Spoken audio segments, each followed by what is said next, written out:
महेश जी, हाथरस से। जय श्री राम। गुरुदेव जी। भगवान, आपके चरणों में कोटि-कोटि प्रणाम। गुरुदेव, पहले भक्ति भावना से विमुख था, कभी भजन नहीं किया। अभी आपके प्रवचन सुनकर मैं राधा नाम दिन में बहुत बार मनन करता हूँ। गुरुदेव, क्या बहुत ज्यादा नाम जब ही मुझे खुशी या शांति देगा, या कुछ पल राधा नाम भी मुझे सुखी या खुश कर देगा? देखो, आप खुशी किसको समझते हैं? रुपए को, भोगों को, कि जो मैं चाहूं वो होता चला जाए, उसे खुशी मानते हैं क्या? ऐसा ही कुछ है। हम लोग खुशी मानते हैं कि जो मैं चाहूं वही होता चला जाए। कितनी छोटी चाह है, लौकिक चाह। जब ये शरीर ही नहीं टिकेगा तो तुम्हारी चाह का क्या महत्व रहा? पूरे जीवन वो चीज एकत्रित करने में लगा रहे हो जो एक भी तुम्हारे साथ जाने वाली नहीं। मानो आप राधा नाम जप कर चाहते हो मकान बढ़िया हो जाए, या ऐसा पैसा मिल जाए, या जो मैं चाहूं वो हो जाए, तो मरना तो है ना। फिर ये सब किस काम में आएगा? अच्छा, जीने के लिए प्रारब्ध पहले से निश्चित हो चुका है। जैसे कोई नहीं चाहता कि मुझे दुख मिले, कोई नहीं चाहता, और जबरदस्ती दुख भोगना पड़ता है। ऐसे ना चाहोगे तो भी सुख भोगना पड़ेगा। जो तुम्हारे प्रारब्ध शरीर में सुख है, जबरदस्ती भोगना पड़ेगा। जैसे दुख कोई नहीं चाहता, जबरदस्ती भोगना पड़ता है ना, ऐसे सुख भी भोगना पड़ेगा। इन दो के लिए तो प्रयास ही नहीं करना, सुख दुख के लिए। तो अब अगला बचा कौन? प्रभु। हम नाम जप करके मांगे कि हे प्रभु, आप मुझे दर्शन दीजिए। मैं आपसे मिलना चाहता हूं, क्योंकि आपका बच्चा हूं, सुना है कि मैं आपका अंश हूं। एक बार मैं आपको देखना चाहता हूं। एक बार मैं इस शरीर के राग से मुक्त होना चाहता हूं, जीवन मुक्त होना चाहता हूं। ये चीज दिमाग में क्यों नहीं बैठाला जाता? हम सोचते हैं राधा नाम जप करके अनुकूल परिस्थिति, लेकिन कितनी देर अनुकूल परिस्थिति रहेगी? मृत्यु तो आएगी, सब पोछा लगा देगी, कुछ नहीं हमारे साथ जाएगा। फिर क्या? फिर क्या जीवन में हम वही चीजें मांगे सब चिंतन करके जो एक भी साथ न जाए?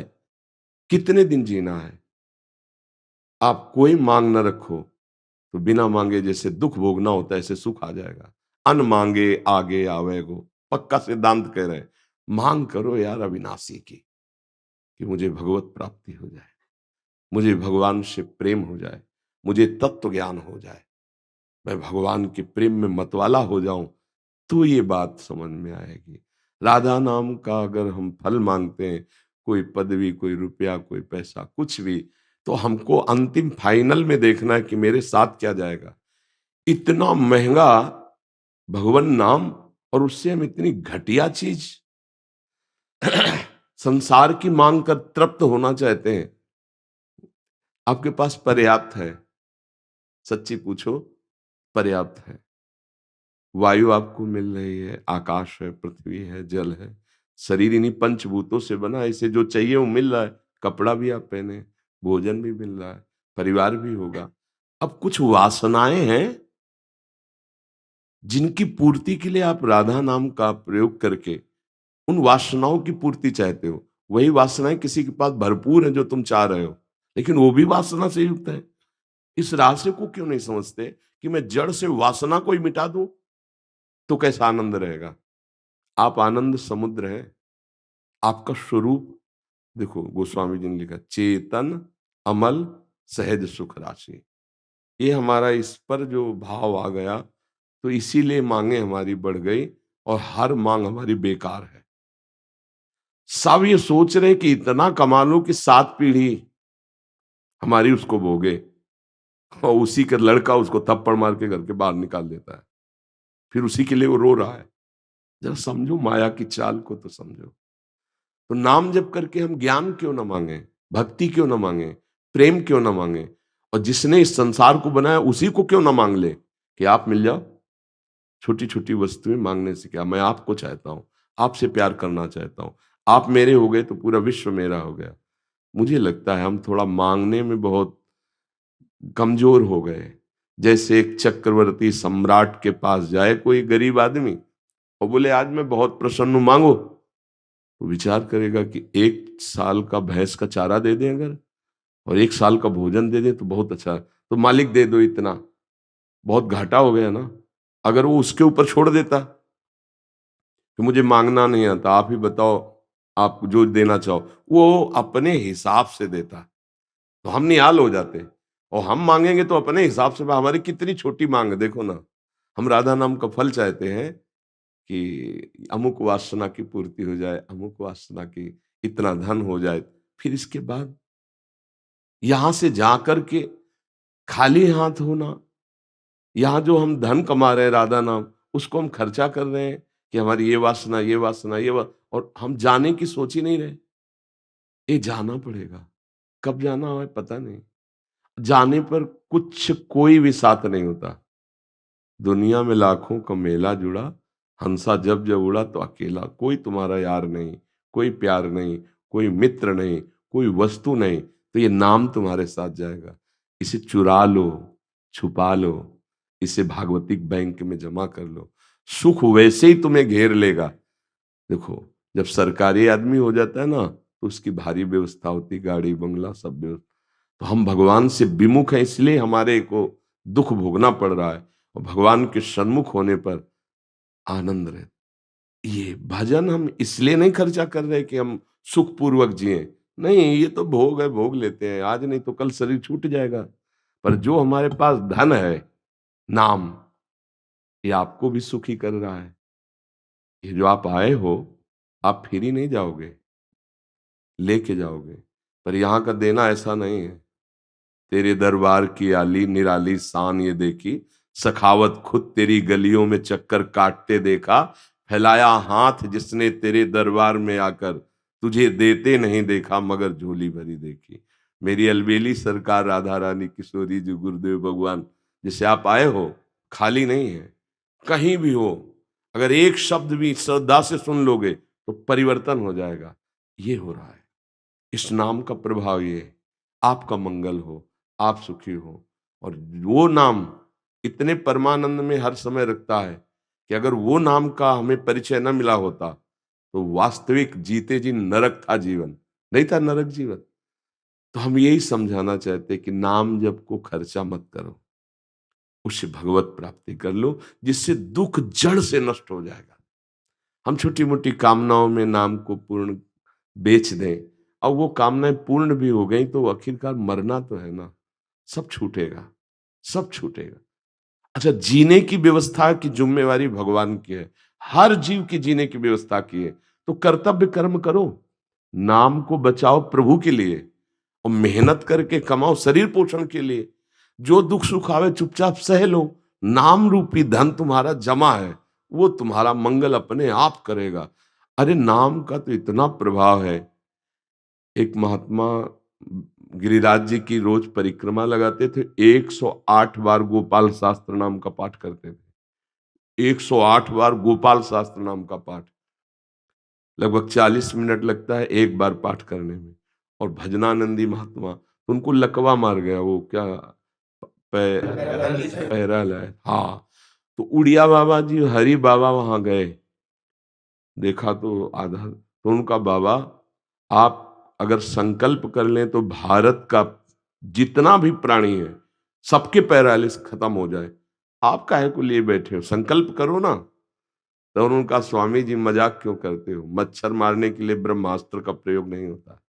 ये शरीर है, अपना भोग भोग लेगा, अभी हम प्रभु के पास चले जाएंगे, इसके लिए हम भजन थोड़ी खर्चा करेंगे।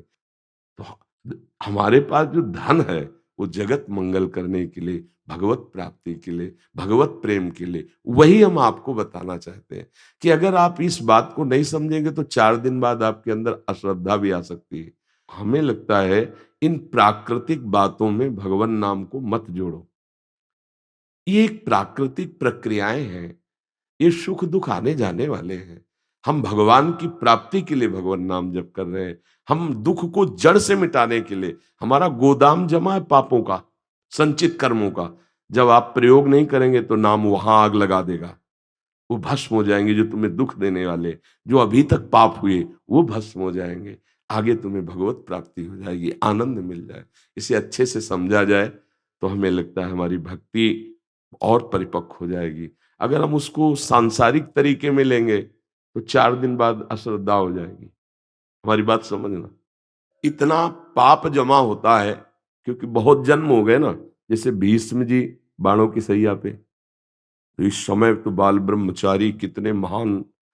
अब वो कह रहे हैं कि प्रभु मैं कई जन्मों को देख रहा हूं, मेरे पाप ऐसे नहीं। तो भगवान ने कहा और आगे देखो। तो अपने लोगों के तो मानो रजिस्टर के रजिस्टर भरे रखे हो, तो भगवान ने सबको हटा दिया। अब इस जन्म में जो भोग ले, फिर राधा राधा राधा राधा जीवन मुक्त हो जाए। तो वही हम समझाना चाहते हैं कि नाम जप करो, दुख सुख को सहो। नाम जप को दुख सुख से मत जोड़ो, वो तुम्हारा अलग धन है। यहाँ का जीवन यापन करने के लिए मेहनत करो, जो नमक रोटी मिले चैन से खाओ पियो, और नाम को भगवान की बैंक में जमा कर। फिर आप देखो कैसा हृदय आपको, हृदय शांत, मन प्रसन्न। और यहाँ से खास बात है, जब हम जाएंगे तब आनंदित होकर जाएंगे। यहाँ मृत्यु का नाम सुनकर भयभीत हो जाते हैं। क्यों? क्योंकि तैयारी नहीं है। मरने की क्या तैयारी, कौन तैयारी कर रहा है? मरने की कोई तैयारी नहीं कर रहा, सब जीने की तैयारी में लगे हैं। अरे इसके ऊपर ये बन जाए, ऐसा हो जाए, वैसा हो जाए, लाओ भोजन। भोजन आया, कवल नहीं खा पाए, मर गए। कितने ऐसे, कवल उठाया, दिल फेल, वो हाथ का हाथ में रह गया, मुंह में नहीं जा पाया। इसकी तैयारी कौन कर रहा है? बस हम इसकी तैयारी में लगे। कि आप सब इस बात को समझो कि आपका परम मंगल भगवान के नाम से होगा। आपको परम सुख, समस्त दुखों की निवृत्ति भगवान के नाम से होगी। चंदन जी हावड़ा से। प्रभु जी आपके चरणों में कोटि कोटि प्रणाम। प्रभु जी हम स्वामी विवेकानंद जी को अपना गुरु मानते हैं। परमार्थ के पथ पर चलने के लिए जो बातें उन्होंने बताई हैं, हम उनकी आज्ञा का पालन करने की पूरी कोशिश करते हैं। प्रभु जी मन में एक बात है कि बिना गुरु दीक्षा के साधना सफल नहीं होती। प्रभु जी आपके रूप में मैं उन्हीं को देखती हूँ, मेरा आगे का मार्ग प्रशस्त करें। देखो, किसी भी महापुरुष को जब हम गुरु भाव से स्वीकार करते हैं, तो वो स्वीकृति तभी मानी जाती है जब हम उनके वचनों के अनुसार चलें। अब हम वृंदावनवासी हैं, हमारी प्रिया प्रीतम की प्रेम उपासना है। प्रश्न करोगे उत्तर दे देंगे, पर हृदय की बात पूछोगे तो हमारा प्रेम मार्ग है। राधा राधा राधा राधा रटना, और प्रिया प्रीतम को आठों पहर दुलार करना। जैसा आप देखते हैं राधा केली कुंज में, हाँ, रात दिन सेवा, सब परिकर सहित उनकी सेवा में लगे। कभी वाणी पाठ सुना रहे, कभी नृत्य कर रहे, कभी नाम जप कर रहे, कभी भोग, उन्हीं की सेवा में लगे। हमसे प्रश्न उत्तर कर लेना, जो चाहो प्रश्न करो, गुरु कृपा से है तो उसका उत्तर। लेकिन आप मेरे हृदय की बात मांगना, फिर उसके लिए नहीं चलेगा कि आप किसी और को माने और बात चले, तो फिर यहाँ नहीं चल पाएंगे। यहाँ का मार्ग प्रेम है। प्रीति न काहू की कान विचारे, मार्ग अपमार्ग विथकित मन को अनुशरत निवारे। प्रेम में बस अपने प्रेमास्पद प्रभु के चिंतन के सिवा, उनके दुलार के सिवा, उनके आश्रय के सिवा, जैसे गोस्वामी जी कह रहे हैं, बने तो रघुवर ते बने, और बिगड़े तो भरपूर, तुलसी औरन ते बने, ता बनिबे पे धूर। बहुत ध्यान देने योग्य बात। वो कह रहे हैं अगर बने तो मेरे रघुनाथ जी से बने, और बिगड़े तो भरपूर इन्हीं से बिगड़े, यही बिगाड़ दें। कोई दूसरा और मुझे बनाना चाहे तो उस धूर, वो मुझे नहीं चाहिए। तो क्या गोस्वामी जी की दृष्टि में भी कोई दूसरा है क्या? जबकि वो कह रहे सिय राम में सब जग जानी। वो कह रहे ना सिय राम में, मतलब ये ज्ञान होना कि सर्वत्र भगवान है हो गया, पर प्रेम जिस रूप से किया, जिस नाम से किया, अब उसके सिवा अन्य कोई नाम रूप हम स्वीकार नहीं, है मेरे ही प्रभु, ये आसक्ति प्रकट होती है। तो महापुरुषन ने सब रस गायो, देखनो ये है कि उनको हियो कहाँ ठहरानो, ये ब्रज भाषा में, कि संत महापुरुष जो प्रश्न करो, जैसी बात करो, उत्तर हो गया। लेकिन उनके हृदय की बात जब माननी है, तो फिर उनकी उपासना पकड़नी पड़ेगी। ये केवल प्रवचन से नहीं होगा, वो उपासना, जैसा वो आदेश करते हैं वैसी आराधना, तब बात चलेगी। ऐसे आप मानकर प्रश्न उत्तर करें, उपदेश लें, अपने अनुसार चलें। लेकिन जब आप ये कि मैं आपको गुरु मान करके, तो फिर हमारा जो हृदय है वो जिस उपासना में लगा है, फिर उसमें लगना पड़ेगा। तो अब इस बात को आप समझें, क्योंकि पहले आपने कहा पूज्य श्री विवेकानंद जी को मैं, तो अब उनका जो भाव है ज्ञान वैराग्य, यहाँ जो वृंदावन का भाव है वो एकदम प्रेम मार्ग है। तो प्रश्न करो, अपने शास्त्र अनुसार चलो। एक ये मार्ग है और एक ये मार्ग है कि अब हम पूरे के पूरे डिलीट, अब आप क्या लिख रहे हो इस रजिस्टर में वो आप देखो, ऐसे हो गए, फिर वो गुरु मार्ग माना जाता है। अब सुना और मन से फिल्टर करके आप चलो, उसे नहीं। सुना जैसा कहा वैसा, फिर ये गुरु शिष्य का भाव आता है। तो आप ये समझ लीजिए कि यहाँ जुड़ने का मतलब है प्रिया प्रीतम के सिवा हमारी दृष्टि में, हमारे भाव में, हमारे मन में कुछ और ना रह जाए।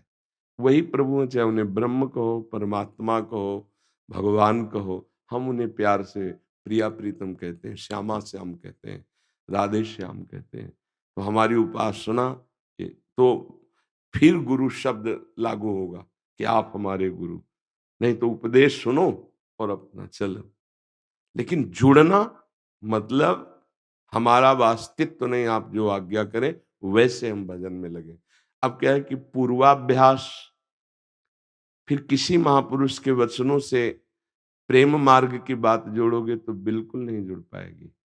क्योंकि प्रीति न काहू की कानू, यहाँ तो ज्ञान धर्म व्रत कर्म भक्ति किंकर किए, यहाँ एक ही केवल है श्यामा श्याम श्यामा श्याम श्यामा श्याम। उठते बैठते चलते फिरते, जागृत स्वप्न सुषुप्ति स्फुरत में, राधा पदाब्ज छटा वैकुंठे बिल्कुल एक किंचन मात्र कहीं और नहीं। नारके अथवा मम गतिर नान्यास्तु राधाम बिना, बस लाडली लाल प्रिया प्रीतम श्यामा श्याम। अब फिर गुरु बनाने के बाद उनकी आज्ञा का उल्लंघन करके मनमानी, तो फिर अपराध लगता है। मुझे लगता है गुरु नहीं बनाना चाहिए जब तक ये बात मन में ना जाए कि आप अब जो आज्ञा करेंगे वैसे ही मैं चलूंगा। तब तक सत्संग सुनो और आराधना करो। सत्संग में उपदेश होते ही हैं। जब गुरु बनाओ ये देख के कि अब उनमें व्यक्ति भाव नहीं रह गया, ब्रह्म भाव आ गया मुझे कि ये मेरे भगवान, अब जो बोलेंगे वैसी मैं उपासना करूंगा, तब गुरु बनाना चाहिए। कि अब मुझे किसी की नहीं सुननी, जो ये आज्ञा करेंगे वैसे, नहीं तो सत्संग सुनो, प्रश्न उत्तर करो और साधन में लगो। गुरु नहीं बनाना। गुरु बनाने के बाद यदि मनमानी आचरण हुए तो फिर पाप बन जाता है, अपराध बन जाता है। गुरु कह रहे हैं इधर चलना है, आप उधर चल रहे हो, तो फिर बनाने का मतलब क्या रहा। इसलिए गुरु नहीं बनाना चाहिए। जब हमारी प्रबल श्रद्धा हो जाए कि ये साक्षात पर ब्रह्म है, अब ये जो आज्ञा करेंगे वैसे में चलेंगे, तो हमारी प्रार्थना है पूज्य श्री विवेकानंद जी को गुरु मानिए, उनकी वाणी सुनिए, उनके अनुसार चलिए। आपको जो प्रश्न हो तो यहां से उत्तर ले लीजिए, ठीक है। शिवाजी रितेश जी ग्वालियर से। राधा वल्लभ सिंह। महाराज जी आपके चरणों में दंडवत प्रणाम। महाराज जी जब धाम नहीं आ पाते और मन में प्रश्न उठता है तो आपसे पूछते हैं, तो अंतर मन में स्फुरित हुए उत्तर का कैसे पता चलेगा कि आपकी ही वाणी है या मन ने फंसाने के लिए उत्तर दिया है? मन शब्द स्पर्श रूप रसगंध 5 भोगों को भोगने की ज्ञानेंद्रियों से प्रेरणा करे, उसमें सुख वांछा हो तो मन की है। यदि प्रभु के नाम रूप लीला धाम और भगवत चिंतन की, तो प्रणाम है मन के उस सहयोग को, वो भगवत प्रेरणा से युक्त है। जिसमें वासना है वो निषेध है और जिसमें उपासना है वो विधि है। समझ रहे हो। यदि धाम के प्रति, नाम के प्रति, रूप के प्रति, लीला के प्रति, दूसरों के सुख भगवत विधान के अनुसार शास्त्र प्रमाणित सुख देने की भावना, ये सब भागवतिक प्रेरणा है। जहाँ सुख भोगने की लालसा 5 ज्ञानेंद्रियों से शब्द स्पर्श रूप रसगंध मना खष्टान इंद्रियाणी प्रकृति स्थानी कर्षति, प्रकृति जनित भोग की कोई भी बात वो वासना है, परमात्म जनित योग की बात उपासना है। ये भेद देखते रहना। तो प्रकृति जनित भोग की बात कह रहा है तो वासना से प्रेरित है, और अगर भगवत भाव वाली बात है तो उपासना से प्रेरित है। अब उसे हम गुरु की मान लें, संत की मान लें, भगवान की प्रेरणा मान लें, एक ही बात है। भक्ति भक्त भगवंत गुरु चतुर नाम बपु एक, कहने को चार नाम वस्तुता एक ही हैं। चाहे संत हों, भगवंत हों, गुरुदेव हों, भक्ति महारानी के भाव से भरे हुए भक्तजन, ये सब भगवत स्वरूप हैं। तो हम वो भगवत प्रेरणा मानते हैं। भगवत प्रेरणा, गुरु प्रेरणा, संत प्रेरणा, भक्त प्रेरणा, शास्त्र प्रेरणा, सब भगवत प्रेरणा में आ जाती है। आप समझ पा रहे हैं जी? महाराज जी, जब हम धाम में होते हैं तो हमारी सही दिनचर्या चलती है और हर समय नाम जप में मन लगता है, और जब घर में होते हैं तो इसके बिल्कुल विपरीत होता है। क्योंकि यहाँ भागवतिक परमाणु है ना, भगवत प्रेमी महापुरुषों की चरण रज है, भगवत प्रेमी महात्माओं की अश्रुधारा से सींची हुई ये भूमि है। गोपीजनों से लेकर अभी तक कितने महाभागवत जो भगवान के विरह में रोते हैं, भगवान के आनंद में, तो ये अश्रुधाराओं से सिंचित भूमि है। यहाँ प्रिया प्रीतम साक्षात विराजमान हैं, उनके प्रेमी जन कितने विराजमान हैं, कितनी जगह भगवान के श्री विग्रह विराजमान, कितनी जगह श्रीमद् भागवत चर्चा होती रहती है, कितनी जगह नाम कीर्तन अखंड चलता रहता है। तो भगवान के धाम की बराबरी तो कोई हो ही नहीं सकती। गांव घर की बात क्या, बैकुंठ भी नहीं है। रज की तुल बैकुंठ नहीं और लोक की हिमाई, वृंदावन की रज की तुल बैकुंठ नहीं, क्योंकि इस रज में प्रेमी जनों के अश्रु, प्रियालाल के चरण चिन्ह, प्रियालाल खेल रहे हैं यहाँ। तो यहाँ तो भजन स्वाभाविक बनेगा। यहाँ फिरे स्वार्थ आपने तो भजन गए फिरे बाह। यहाँ भजन स्वयं पकड़ लेता है, और बाहर और देश के बसत ही घटत भजन की बात जो आप कह रहे हैं कि घर में तो वैसी दिनचर्या नहीं चलती जैसी यहाँ, और देश के बसत ही घटत भजन की बात, वृंदावन में स्वार्थो उलट भजन हो जात। अब यहाँ आप जा रहे हैं सब्जी लेने, रास्ते में कितने श्री विग्रह पड़ेंगे, बाजार में कितने वैष्णव जनों के दर्शन होंगे, और धाम है तो यहाँ स्वार्थ में घूम रहा है, उसका भजन बन रहा है। और देश के बसत ही अधिक भजन जो होए, ये समतो पूजत नहीं वृंदावन रहे सोए। जो वृंदावन में केवल प्रभु का आश्रय लेकर पड़ा है, उसकी भजन की समानता कोई बाहरी बड़ा भजनानंदी नहीं कर सकता, क्योंकि वो धाम में प्रभु के आश्रित होकर जितना नाम जप रहा अनंत गुना फल देने वाला है। तो ये तो महिमा ही है धामवास की। पर हम निराश ना हो, धाम के वास से जो लाभ मिलता है वही लाभ आश्रय वाले को मिलता है। अगर हम धाम का आश्रय ले लें और वृंदावन की रज रानी गिरिराज जी की परिक्रमा से रज ले जाएं, और अपने शरीर में रोज थोड़ा कण रज का लगाएं, और वृंदावन गिरिराज जी की परिक्रमा करें मन से रोज परिक्रमा करें, और वृंदावन का चिंतन करें। अभी राधा दामोदर दर्शन करने जा रहे हैं, अब सेवा कुंज जा रहे हैं, अब जा रहे हैं राधा वल्लभ, बांके बिहारी, ऐसे ऐसे दर्शन। अब यमुना जी जा रहे हैं, प्रणाम किया, आचमन किया, ये सब चिंतन में हो रहा है। तो वृंदावन को चिंतवन यह दीप उर बारी, कोटि जन्म के अघ तमह काट करे उजियारी। करोड़ों जन्मों के पापों का नाश करके हृदय में प्रेम प्रकाश कर देता है वृंदावन का चिंतन। तो वास नहीं हो रहा तो चिंतन करो। अच्छा, धाम की महिमा तो अखंड है ही, अनिर्वचनीय है ही, पर यहाँ भी तो प्रभु बैठे हैं। अगर यहाँ प्रभु बैठे हैं तो यहाँ भी तो प्रभु बैठे हैं। अच्छा, जहाँ भी हो वहाँ प्रभु हैं। कहो सो कहाँ जहाँ प्रभु नहीं, क्योंकि भगवान यदि कण कण में है तो जहाँ वो है ना। तो हमारी कुछ मन की भी कमी है, नहीं तो हम अगर हर समय देखें तो हम धाम में ही हैं, क्योंकि भगवान यहाँ बैठे हैं तो जहाँ भगवान है वहीं धाम है ना। तो हृदय भी तो उनका धाम है, भगवान का हृदय में निवास है। तो हृदय भी तो धाम है, पर हम बहिर्मुख होकर विषयों में घूमते रहते हैं, इसलिए हमें अनुभव नहीं होता। हम अंतर्मुख होकर यदि नाम जप करने लगे तो सही कहते हैं, ये भी धाम है, यहाँ भी हृदय बिहारी भगवान विराजमान है। तो हमें जब ये अनुभव होगा कि भगवान हर समय हमारे पास है, जब सब जगह हैं तो जहाँ हम हैं वहाँ हैं, जब सब में है तो हम में भी है, सर्वत्र भगवान जो है तो है।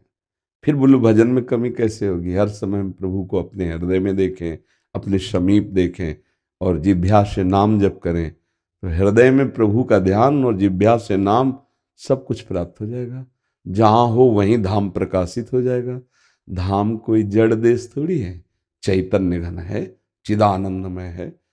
हजारों लाखों कोस दूर से धाम का अगर आश्रय चिंतन है तो वहीं धाम प्रकाशित हो जाएगा। नाम जैसे चिदानंद, रूप चिदानंद, लीला चिदानंद, तैसे धाम चिदानंद है। समझ में आ रहा है आपको? खूब नाम जप करो, आहार शुद्ध रखो, आचरण शुद्ध रखो, क्योंकि अगर आचरण गलत है, आहार गलत है, संग गलत है, चिंतन गलत है, तो फिर आनंद कौन अनुभव करे? मन तो विषयों में लगा है, इंद्रियां विषयों में लगी, तो आनंद कौन अनुभव करे? आनंद के लिए इन्हीं को तो लगाना है, ज्ञानेंद्रियों को, कर्मेंद्रियों को, अंतःकरण चतुष्टय को भजन में लगाना है। बंधन और मोक्ष का कारण मन ही है। विषयों का चिंतन करने वाला मन बंधन का कारण है और भगवत चिंतन करने वाला मोक्ष का कारण है। मन ही बंधन और मोक्ष का कारण है। तो हम मन को अगर कृपा निधान प्रभु के नाम में लगा दे तो जीवन मुक्त हो जाए। इसीलिए सबसे प्रार्थना करते रहते हैं, मन लगे या ना लगे, अगर हम जबान से नाम उच्चारण करेंगे तो हमारा मंगल हो जाएगा। प्रभु का नाम अनंत सामर्थ्यशाली है। जो राधा बोले, कृष्ण बोले, राम बोले, जो भी नाम प्रिय गुरुदेव ने दिया, वो नाम उच्चारण करें तो मतलब प्रभु हमारी जिह्वा में बैठ गए। हम बोला राधा राधा राधा, तो प्रभु राधा नाम से हमारी जिह्वा में, कृष्ण कृष्ण कृष्ण, तो जे ही नाम ते ही कृष्ण, मानो कृष्ण ही कृष्ण नाम के रूप में स्फुरित हो रहे। हर समय जो हमारे मुख में निकलता है ना नाम लेने के बाद रस, वो महान चरणामृत है। वो जब अंदर जाता है तो सब पापों का नाश कर देता है। नाम जापक इसीलिए तो सतरति सतरति सा लोकान तारयति, वो स्वयं तर जाता है, दूसरों को तार देता है, लोक के लोक को तार देता है जो नाम जप करता है। खूब नाम जप करो, मन लगे न लगे, जबान से जप करो। नाम जप के लिए तो ऐसा कोई विधान नहीं कि मन से ही जपो। मानो नाम है तो हम उच्चारण करके जप सकते हैं, लेकिन मंत्र नहीं। मंत्र तो उपांश और मानसिक ही जपा जाता है। जो नाम है उसका उच्चारण करके जप किया जा सकता है, जैसे राधा राधा राधा राधा राधा राधा, पर मंत्र नहीं। मंत्र अंदर ही अंदर जपा जाता है। ठीक है, अंतर तो रहेगा ही, क्योंकि यहाँ का भागवतिक वातावरण और गांव का प्रापंचिक वातावरण, तो अंतर रहेगा।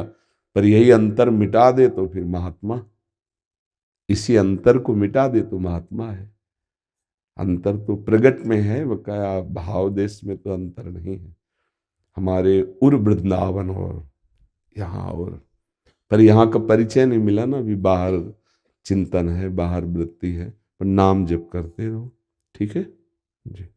महाराज जी, पूर्व संस्कार की वजह से जी चिंतन चला जाता है जी, लेकिन नवीन अभ्यास हमारा इतना दृढ़ हो, अभ्यास योग युक्तेन चेतसा नान्यगामिना, हम अभ्यास के द्वारा ऐसी स्थिति प्राप्त करते कि हमारा चित्त कहीं जाएगा नहीं। देखो, स्वीकृति में बहुत बड़ी दम है।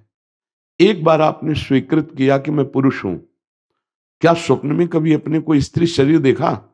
स्वप्न में भी क्या? गाढ़ सुसुप्ति के बाद जब जगे तो आपको खोजना पड़ा क्या कि मैं पुरुष हूं कि स्त्री हूं, कि मैं कौन हूं, कहां हूं? स्वीकृति में बैठा हुआ है तो फटाक से वही, स्वप्न में भी वही। तो स्वीकृति में अभी परम वस्तु बैठी नहीं है, इसीलिए हमारा चिंतन भटक जाता है। नहीं तो हम शरीर का कभी चिंतन करते नहीं और कभी भूलते नहीं। दोनों बातें देख लो, कभी शरीर का चिंतन करते नहीं, कभी छूटता नहीं। ऐसे भजन परिपक्व होता है जब स्वीकृति हो जाती है, तो सत्संग बार बार सुनने से, गुरु चरणों का आश्रय लेने से, जब हमारे दिमाग में बात बैठ जाती है कि मैं माया में फंस चुका हूं, मुझे मुक्त होना है, तब गाढ़ चिंतन भगवान का होता है। अभी तो सुख है संसार में, ये बात जब तक बैठी है तब तक मन जाएगा जाएगा। बिजली वहीं जाती जहां कनेक्शन होता है, बिना कनेक्शन के बिजली नहीं जाएगी। ऐसे ही मन वहीं जाएगा जहां कनेक्शन है। दो तार हैं मन के जाने के, एक राग और एक द्वेष। अनुकूलता प्रतिकूलता, सुख दुख, लाभ हानि, मान अपमान, निंदा स्तुति, यही राग और द्वेष में सब आ जाते हैं। अगर हमारा राग द्वेष हट जाए तो मन कहीं जाएगा ही नहीं, कहीं नहीं जाएगा। किसी से राग होता है वस्तु व्यक्ति स्थान से, और किसी से द्वेष होता है। आप देखो, गौर करके देखना, मन आपका भागेगा तो दो ही जगह, या तो कोई द्वेष और या कोई राग। वही महात्मा है जो राग और द्वेष दोनों को मिटा दे और समता को प्राप्त हो जाए। अब इसके लिए अभ्यास करो, तभी हम नाम जप के लिए सबको हर प्रश्न के उत्तर में देते हैं कि देखो, परमात्मा का ध्यान करना कोई बातों वाली बात नहीं है। आंख मूंद के देखो क्या दिखाई देता है अंधकार के सिवा। थोड़ी देर शांत होकर बैठने की कोशिश करो, बाजार खड़ी कर दे मन, बाजार खड़ी कर देगा पूरी। परमात्मा का ध्यान बड़ा कठिन है, क्योंकि देखा तो है नहीं ना, भावना ही करनी है ना। और अभी तक भोगा है विषय, तो भावना में विषय ही आएंगे, भगवान थोड़ी आएंगे। सच्चाई वाली बात देख लो। अब जितना तुम नाम जप करोगे तो देखी रूप नाम आधीना। जैसे आप बैठे हैं, हमने आपको देखा, अब आप जाइए और हमसे पूछे कि कौन बैठा था, तो हम नहीं बता पाएंगे।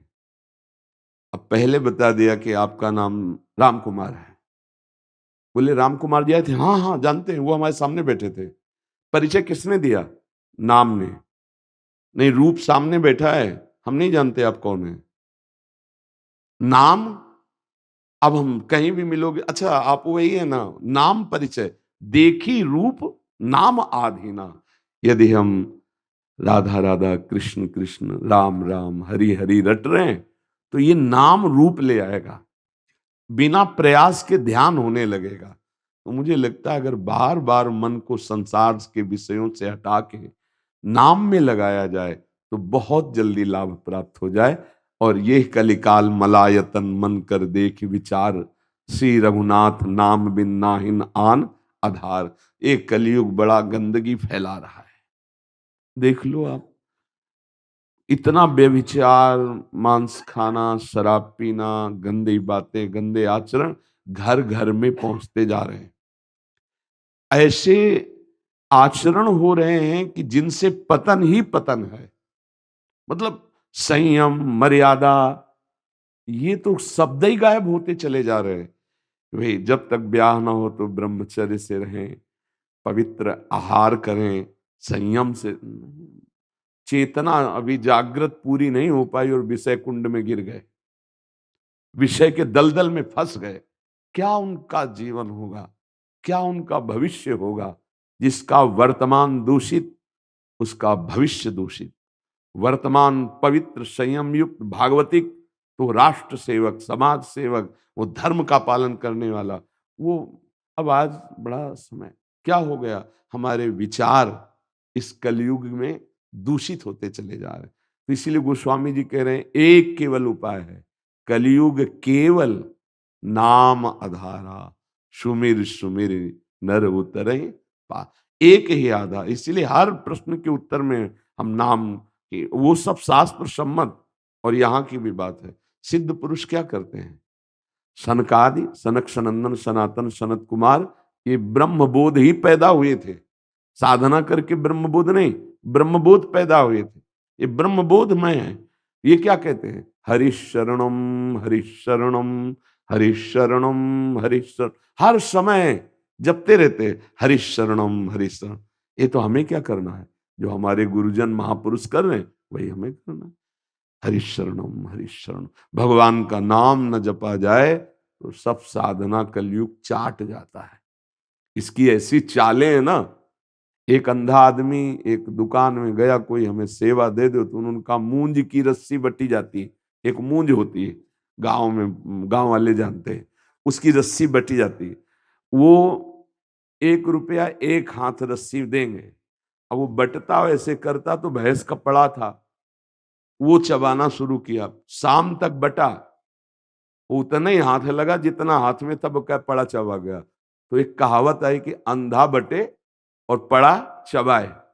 ऐसे ही समझो, यदि नाम जप नहीं है तो कलयुग रूपी पड़ा ऐसे आचरण करवा देगा कि सारी साधना भस्म हो जाएगी। निंदा, भक्त निंदा, वैष्णव निंदा, परिस्त्री गमन, व्यभिचार, ये सब भारी पापों के उसमें है। देर नहीं लगता, भ्रष्ट होने में देर नहीं लगता, चढ़ने में देर लगता है, गिरने में नहीं लगता। तो हमें लगता है कि साधना की चढ़ाई बहुत कठिन है। इसलिए जिसको अपना मंगल चाहना है, यहाँ और परलोक, ई परलोक सकल सुख पावत मेरी सो भैया कृष्ण गुण संच। राधा राधा राधा कृष्ण कृष्ण कृष्ण, नाम पकड़ लो।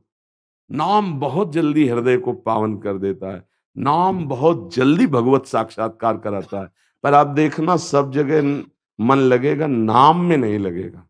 आप देख लेना, दान पुण्य कथा वार्ता सब जगह हो, लेकिन एकांत बैठ के घंटा 2 घंटा और हम जपे राधा राधा राधा राधा राधा राधा, ये मन सलाह नहीं देगा। अगर नाम जप करने लगे तो महामंगल शुरू हो जाएगा। विश्वास मान लो, जैसे गोस्वामी जी कह रहे, राम नाम मणि दीप धरि, जी देहरी द्वार, तुलसी भीतर बाहरो, जो चाह। जो नाम जप करता है संसार में भी सुखी रहता है और भगवान को भी प्रसन्न करके भगवत प्राप्ति कर लेता है। इसलिए नाम जप करो, अच्छे आचरण वाले बनो। ये गंदे आचरण सबके अंदर हैं, इनको हटाने के लिए हमें मानव देह मिला है, बढ़ाने के लिए नहीं। पूर्व जन्मों के संस्कार से वो सब हैं यहाँ, पर आग लगाने के लिए हम आए हैं, समस्त गंदे संस्कारों को भस्म करने के लिए। अब कुसंग मिल गया तो वो और बढ़ गए, सत्संग मिल गया तो मिट गए। बस अंतर ये है, सत्संग से सुमति बढ़ती है और कुसंग से कुमति बढ़ती है। होती दोनों सबके पास है, सुमति कुमति सबके उर लाएं। भगवान ने कृपा करके सत्संग दिया है, इसका मतलब है हमारी सुमति बढ़नी चाहिए, इसका मतलब हमारे गंदे आचरण बंद होने चाहिए, इसका मतलब है नाम जब शुरू हो जाना चाहिए। हमें इसी जन्म में भगवत प्राप्ति करनी है। पूरे जीवन की तुम्हें बात बता रहे हैं, सब साधना का सार है हर क्षण मन का प्रभु में लगे रहना। देखो, गोपी जन गृहस्थ में प्रगट रूप में थी, उनके पति थे, पुत्र थे, परिवार पूरा था ना। और परम हंसों ने गोपी जन की चरण वंदना की, सुखदेव जी, उद्धव जी, बड़े बड़े महापुरुषों ने। क्यों? ना वो सन्यासिनी प्रगट में थी कि वैराग्य लिया हो, और बाहर से उनका वेश साधारण एक जैसे ग्वालिनी, वैसे उनकी सेवा भी यही थी, दुग्ध दुहना, दही मथना, घर लीपना, बच्चों को, पति को, सबको सेवा सुख प्रदान करना। तो ये परमहंसों के द्वारा वंदनी हुई और गोपी प्रेम की ध्वजा कही गई। और विश्व जानता है कि गोपियों का स्थान कहाँ है। परम प्रेम में भगवान श्री कृष्ण जिनसे कहते मैं तुम्हारा ऋणी हूं, इससे बढ़कर और क्या हो सकता है। उद्धव जी यही देख के तो आश्चर्यचकित हुए थे कि भगवान अश्रु प्रवाह करके मथुरा में गोपी गोपी ऐसा बोलकर रो रहे थे। तो उद्धव जी ने कहा, आप रुदन क्यों कर रहे हैं प्रभु? तो उनका, गोपीजन मेरी याद करके रो रहे तो मैं उनकी याद करके, ये यथा माम प्रपद्यन्ते तास। तो बोले आपका रुदन कैसे रुकेगा? बोले गोपियों को चुप करवा दो जाके। बोले प्रभु आप तो आत्म तत्व हैं, सर्वत्र व्याप्त हैं, क्या गोपियों को पता नहीं? बोले जाके उपदेश करे आओ, अगर उनका रोना बंद हो जाए तो हमारा रोना बंद हो जाए। भगवान उद्धव जी पर कृपा किए, क्योंकि बिना प्रेमी जनों के संग के प्रेम नहीं प्राप्त होता। और उद्धव बड़े ज्ञानी महात्मा हैं, बृहस्पति जी के समान ज्ञानी हैं, क्योंकि उनके शिष्य हैं, श्री कृष्ण चंद्रजू के सखा हैं। पर जो प्रेम गोपियों के हृदय में है उससे अभी अनभिज्ञ है। जब वृंदावन आए, वो गोपी जनों की दशा देखी, तब उन्होंने कहा मैं ठगा गया। अभी तक गोपियों ने जो श्री कृष्ण को पाया वो आज तक मैंने नहीं पाया। मैं समझता था गोपियों में कमी है ज्ञान की, तो मैं उपदेश करूंगा, लेकिन इनके दर्शन से अब पता चला कि मैं अधूरा हूं। तभी मांगा है कि मुझे वृंदावन की कोई घास लता औषधि बना दो, जिससे गोपियों की चरण रज हम पे पड़े। खास बात गोपी जनों में क्या थी? परिवार था, सब बात थी। मुरारी पादार्पित चित्त वृत्ति, उनकी एक एक वृत्ति केवल कृष्ण में थी, बस। खास बात थी, पति थे, पुत्र थे, परिवार। गोपी जनों की बात, विक्रेतु कामा खिल गोप कन्या मुरारी पादार्पित चित्त वृत्ति। चित्त ही नहीं, एक एक वृत्ति कृष्णाकार थी। उद्धव जी से कह रही तुम क्या समझाने आए? तुम खुद नहीं समझे कि जो किसको कहते हैं। यहां कान भय प्राण में, प्राण भय कान में, ही में न जानी पड़े कान है कि प्राण है। उद्धव जी से कहा नाहीन रहो ही मा ठौर, तुम्हारे ज्ञान उपदेश सुनने की जगह नहीं रह गई। नंद नंदन अछत, यहां केवल ठाकुर जी विराजमान, लाल जो विराजमान है। उनकी भाव दशा देख करके ज्ञान सब धूल धूसरित हो गया। तो हमें लगता है अगर हम प्रतिपल अपनी एक एक वृत्ति से भगवान का स्मरण कर रहे, इससे बड़ा कोई ज्ञान नहीं, कोई योग नहीं और कोई साधना नहीं। बस मुरारी पादार्पित चित्त वृत्ति, ये खास बात है। तो हम लोग देखो बाहरी सब कर लेंगे, लेकिन चित्त से विषय का चिंतन होगा, इसीलिए हमको लाभ नहीं मिल पाता। और हम कह रहे हैं बाहरी कुछ ना करो, अंदर से कृष्ण कृष्ण कृष्ण कृष्ण सब हो गया। मान लो हमारी बात, राधा राधा राधा राधा सब हो गया। क्या पैसा लगता है? हम इसमें नहीं कह रहे कि नहाओ धो, मत नहाओ। मान लो आपको लगता है कि ठंडी में सुबह 4 बजे नहा दो, मत नहाओ, बिना नहाए धोए। अपवित्र पवित्रो वा सर्वावस्थांगतो पिवा यह स्मरेत पुंडरीकाक्षम सवायाभ्यांतरा शुचि। चाहे अपवित्र हो या पवित्र हो, यदि कृष्ण कृष्ण राधा राधा ऐसा बोल रहे हो तो भीतर और बाहर दोनों जगह से पवित्र हो गए। और आप ही पवित्र नहीं हुए, मम भक्ति युक्तो भुवनम पुनातु, लोगों को पावन करने की सामर्थ्य आ गई। इसलिए नाम जप करो, नाम में बड़ी सामर्थ्य है। बार बार मन संसार में जाता है, हटाकर बार बार नाम जप करवाओ, मंगल हो जाएगा। जी। नरेंद्र सिंह जी उत्तराखंड से। श्री राधा पल्लव श्री हरिवंश। महाराज जी श्री हरिवंश। महाराज जी मुझसे पूर्व में बहुत पाप हुए, आपके सत्संग सुनने के बाद वो सारे भय छूट गए। पहले बहुत भयभीत रहता था, मैंने सब कुछ मांस शराब व्यभिचार सब छोड़ दिया है। महाराज जी अब मुझे अगर बुखार या सर्दी जुकाम भी होता है तो मैं दवाई नहीं खा रहा हूँ। ऐसा लगता है कहीं मेरा समर्पण भाव कम ना हो जाए। महाराज जी मेरा मार्गदर्शन करें। नहीं, अभी बच्चे हो, समझ नहीं पा रहे हो। रोग रूप से भगवान आए हैं तो औषधि रूप से पूजा कर देते हैं, समझ रहे हो? ये भी अभिमान नहीं रखना चाहिए कि हमें औषधि नहीं लेनी। नहीं, रोग रूप से भगवान आए हैं तो औषधि रूप से उनकी पूजा कर दी जाए। औषधि ले लिया, अब जो कष्ट हो रहा है उससे निरपेक्ष रहा जाता है। मान लो औषधि ले ली, वैद्य डॉक्टर को दिखा दिया, इसके बाद जो पीड़ा हो रही शरीर का प्रारब्ध है, राधा राधा राधा राधा कृष्ण कृष्ण कृष्ण, हम उसको सह रहे। पर अब रोग आ जाए कह दे औषधि नहीं, तो ऐसा हठ नहीं करना चाहिए। नहीं, अभी तो थोड़े जुकाम बुखार है, और जब हाई कोई बीमारी ऐसी बड़ी आ गई तब तो फिर नियम थोड़ी चलेगा। अब जैसे प्रभु रखो, मैं आपकी शरण में हूँ, ये शरीर आपकी सेवा में है, जैसे मनावे वैसे रखो। अब अपना कुछ नहीं रह गया, अपने चिंतन। जब तक प्राण है तब तक प्रभु का चिंतन है।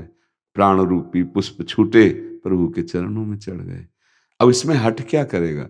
अच्छा, जुकाम बुखार है तो मान लिया कि ना दवा लो, अभी बड़ा कोई रोग हो जाए तो हम सहज रहें, हमारा जीवन सहज हो। भूख लगी है तो जो हमें प्रारब्धवशात अन्न मिला डाल लिया, उसका चिंतन न बनने पावे भूख का। रोटी डाल ली, सब्जी डाल ली, भूख खत्म। पीड़ा हो रही, दवाई डाल ली। अब नाम जप कर रहे हैं, अपने कर्तव्य कर्म को कर रहे हैं। कोई हम शरीर थोड़ी है कि हम खाएंगे नहीं, हम पिएंगे नहीं, ये कैसे चलेगा? ये तो शरीर यात्रा के निर्वाह के लिए हमको पानी, भोजन, दूध, घी, फल ये डालना पड़ेगा, तभी इससे सेवा होगी। अब कहते हम जी खाएंगे नहीं तो बैठ जाओगे एक कोने में, कोई कर्म नहीं बन पाएगा, कोई सेवा नहीं बन पाएगी और विक्षिप्तता आ जाएगी, भजन में भी मन नहीं लगेगा। भगवान ने युक्ताहार विहारस्य कहा है, 4 रोटी पानी तो 2 पा लो, पर पा लो। अच्छा, अब बोले हम व्रत हैं, अब याद आ रहा है भोजन, तो हमें लगता है इस व्रत से अच्छा है कि पहले तुरंत 2 रोटी पाओ और भगवत चिंतन करो। रोटी याद आ रही, भोजन याद आ रहा है, या फिर आज व्रत है तो कूटू के पकोड़े बन रहे और सिंघाड़ा का हलवा, इससे तो अच्छा था भैया रोटी दाल पाके राधा राधा जपो, कृष्ण कृष्ण जपो। व्रत रहना है तो भोजन का चिंतन ना आवे उतना व्रत रहो, एक टाइम रह लो, एक दिन रह लो, भोजन का चिंतन नहीं होना चाहिए। और व्रत में बिल्कुल हल्का प्राण पोषण के लिए कुछ जल फल ले लो, नहीं तो ये सब नहीं कि हलवा पूड़ी बना रहे हैं कूटू की, बोले फलाहार, जरूरत क्या भैया? उपवास रखा जा रहा है कि हम कष्ट पूर्वक भगवत भजन करेंगे। आज उपवास करके, उपवास का मतलब ये सब नहीं है कि अच्छे अच्छे फल जूस ये सब कलहार करके पकवान, ये नहीं है, ये उपवास नहीं है, ये मनोरंजन है। उपवास से 24 घंटे में एक बार थोड़ा दूध ले लिया, थोड़ा फल ले लिया, खूब नाम जप किए, अपने कर्तव्य, एक दिन में कुछ नहीं बिगड़ेगा।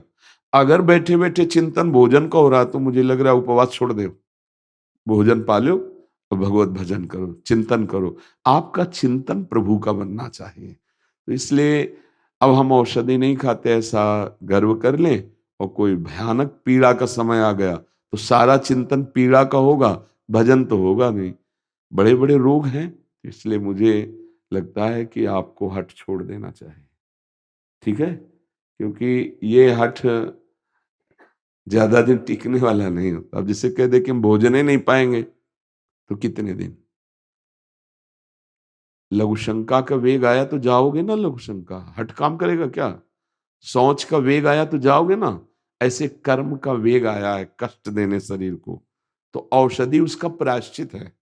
भगवान आयुर्वेदाचार्य के रूप में प्रकट हुए ना, भगवान ही तो प्रकट हुए। धन्वंतरी भगवान का अवतार है ना, आयुर्वेद भगवान से प्रकट हुआ ना। तो जब रोग भगवान ने प्रकट किया तो औषधि भी भगवान ने प्रकट की, तो हम उसे भाव से ले लेते हैं और इसके बाद अपने सेवा में लगते हैं, चिंतन में लगते हैं। अब अभी जुकाम बुखार कोई रोग साधारण है, ये तो भयानक पीड़ाएं आ जाएंगी तो होश उड़ जाएंगे। अभी शरीर में स्थिति अभी कोई स्वरूप में थोड़ी स्थित हो गए हो। हाँ, बड़ी बड़ी पीड़ाएं, ये देह जो है पीड़ा का समुद्र है, कब कौन सी पीड़ा आ जाए, बहुत कष्टप्रद। अब पता नहीं किस जन्म का कौन सा कर्म कब लागू हो जाए। तो अपने को ऐसे रखना चाहिए शरणागति में कि आप रोग आए हैं, औषधि की व्यवस्था कर दी तो औषधि ले ली। हाँ, व्यवस्था नहीं है तो प्रभु का विधान है, फिर हम सह रहे हैं। जब व्यवस्था है तो फिर व्यवस्था में उसको ले लेना चाहिए। अब जैसे 2 दिन 3 दिन भोजन ना मिले, मान लो विरक्त है, अब भगवान की इच्छा है तो हमको चिंतन नहीं करना, दुखी नहीं होना, पर जब मिल रहा है तो उचित डाल लेते हैं और भजन करें, भोजन का चिंतन ना होने पाए। ऐसे ही भगवत चिंतन न छूटने पावे उतना तो सहे, और जहां भगवत चिंतन छूट रहा हो, शरीर का चिंतन हो रहा हो, तो भोजन ले ले, औषधि ले ले, वस्त्र। अब जैसे ठंडी है, अब शरीर कांप रहा है, ठंडी का चिंतन हो रहा है, उससे अच्छा है अगर कपड़े मिल रहे हैं तो शरीर में डाल लो और शरीर का चिंतन छोड़ो, प्रभु का चिंतन करने लगो। उत्तम बात यह है। और जब हमारा लक्ष्य बाहरी हो जाता है तो बड़ा अभिमान को सुख मिलता है। ये सब अभिमान गलित होने पर ही भगवत प्राप्ति होती है। बिल्कुल जैसे चावल है ना, जहां से दबाव दब जाता है तो उसे सदवई भाषा में कहते हैं सिद्ध हो गया। बोले चावल सिद्ध हो गया, कहीं से भी पकड़ो दब गए। ऐसे एकदम सरल स्वभाव न मन कुटिलाई, संत सरल चित जगत हित, जान स्वभाव स्नेह। तो हमें लगता है कि नियम लेना चाहिए कि एक विश्वास खाली नहीं जाएगी नाम से। बहादुर हो तो इसको पूर्ण करो, एक विश्वास नाम से खाली नहीं जाएगी। कुछ ही दिनों में आपको अनुभव होने लगेगा कि आप कितने आनंद में हैं। इन सब बाहरी बातों का कोई महत्व नहीं है, महत्व है भगवत चिंतन का। पूरी गीता जी उठाकर देखो, भगवान ने कर्तव्य और चिंतन दो पर जोर दिया है। आप अपने कर्तव्य कर्म को करो और हमारा चिंतन करो। पूरा पूरे का सब का सार दो बातों में, कर्तव्य कर्म करो और मेरा चिंतन करो।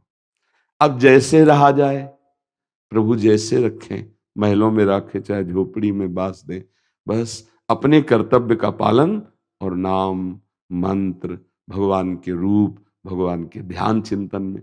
संसार का चिंतन हो, पीड़ा का चिंतन हो, इससे अच्छा है औषधि ले ले, भोजन ले ले, वस्त्र पहन ले। वैराग्य की उद्दंडता नहीं, बाहरी मर्यादा। तो जितना सह पावे तो उतना सह लो, नहीं फिर ये प्रकृति की वस्तु है शरीर, प्रकृति की वस्तुओं से इसका पोषण होता है और ये नष्ट होकर प्रकृति में ही मिल जाता है। आप परमात्मा के अंश हैं, ये बात जानने के लिए आपको ये मिला है। तो हम भूल करके इस शरीर से प्रकृति का भोग कर रहे हैं, तो हम भूल मिटा नहीं पाए, फिर हमारी दुर्गति होती है। भूल मिटाने के लिए आए हैं। ये शरीर मैं नहीं हूं, ये प्रकृति का है और जब इसको जो आवश्यकता है वो समय पर दे देना चाहिए। यदि उपस्थित है तो, प्यास है तो पानी, वस्त्र है तो वस्त्र, शरीर में भोजन है तो, इन सब बातों से कोई फर्क नहीं पड़ता। साधना में, साधना में फर्क पड़ता है चिंतन से। ये बाद में समझ में आया, हमारा चिंतन नहीं छूटना चाहिए।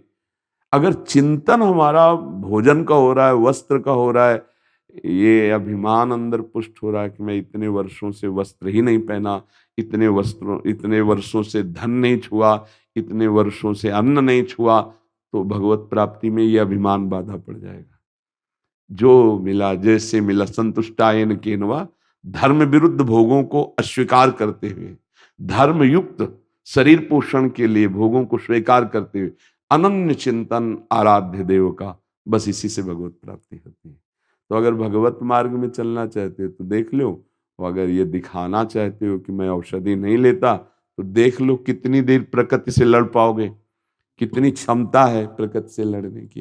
गुरुदेव पहले मैं बहुत औषधि खा रहा था, मेरी तबीयत ऐसी मानसिक बीमारी हो गई थी, हर 2 मिनट में ऐसा लग रहा था हॉस्पिटल जाना है। अभी गुरुदेव जब से आपको सुना है, मैंने दवाई ली, डॉक्टर ने इतनी सारी दवाई दी, मैंने उसमें से एक नहीं। देखो, मानसिक बीमारी सुधारने के लिए बातें आपके काम में आएंगी, क्योंकि मन का चिंतन सही होना चाहिए। देखो बात आई ना, चिंतन से उसको अगर बिना औषधि के संत वाणी से ठीक हो रहा है तो तुम नहीं, सैकड़ों लोग अपना अनुभव करते हैं कि हमारे आचरण ठीक हो रहे हैं, हमारे लेकिन ये जुखाम बुखार, ये शरीर अभी कहीं चोट लग जाए, कोई अंग टूट जाए, कुछ ऐसे भयानक रोग हो जाए, तो हम ऐसे कोई हट नहीं करेंगे। वो उसके लिए उपदेश है कि हम दुख सुख में समान भाव रखें, लेकिन शरीर में जो रोग है उसके लिए औषधि है। जैसे हमने आपको बताया, दुख सुख का सहन करने का उपदेश तो हम आपको कर रहे हैं, लेकिन डायलिसिस होता है। अब इस शरीर का कोई प्रारब्ध भोगा गया, अब मानो किडनी फेल है, डायलिसिस ना हो तो 4-5 दिन के बाद मृत्यु हो जाएगी। 2 दिन के बाद पूरा सूजन और सांस लेने में समस्या, 4-5 दिन में प्राण निकल जाएंगे शरीर से, क्षमता नहीं रह जाएगी।